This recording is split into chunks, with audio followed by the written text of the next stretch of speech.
بعيدا عن الزهر هذه الفراشات تمضي تشق عباب الغياب،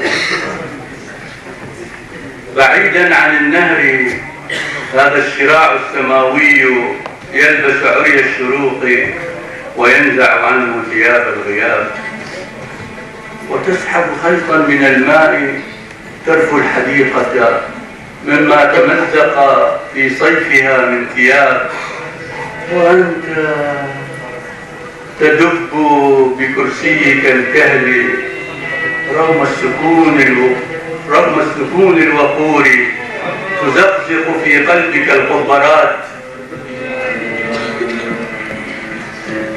كأن هنالك شيئا لقد ظل حيا وإن كان مات.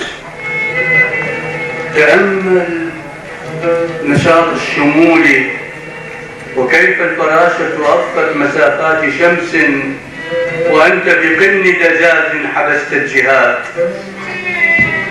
تجيء الصغار ويمضون في كرة قد غدت بين أقدامهم من ضجيج كرات، وحاول كهل بلا كرة أن يضجها فجاء الضجيج حزينا فلم يبق من ثمر الأمس إلا النواة وعكازتين. ومر صغير كما طلقت من عبير وقد شق سرواله الملكي المثقب عما أتت منه كل الحياة. أسر بأذنين لا تسمعان كما ينبغي. جدتي جدتي أين يقضي الصغار حوائجهم؟ نظرت من نعاس وقالت هواء بكل اللغات. وحين مضى زللا بين موج البنفسج والياسمين أتى صوتها ضاحكا ولدي أينما تشتهي، وتطاير من شفتيها لعاب السبات.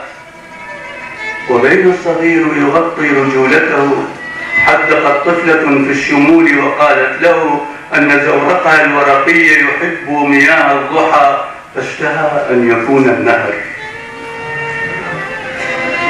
كان منذ طفولته يرسم الكلمات ويتركها في المطر ثم يأتي صباحا ويزعم قد نبتت.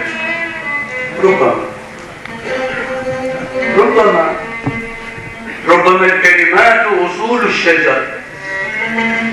واستضاف المجرة يوما بكراسة الرسم ثم محاها، وما كان قط يبالغ حين روى أن يسراه قد ركلت كرة ذات يوم فكان القمر.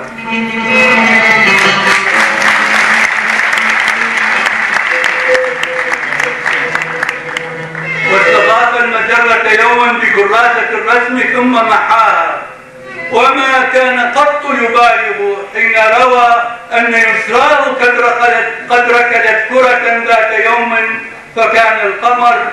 وتعلم منذ إذ أن يوسع من قلبه رغم ضيق المساحة بيتا لكل البشر. فهو الآن كهل بنظارتين ولا يعرف المستحيل، ولكن بعض القلوب قصير النظر.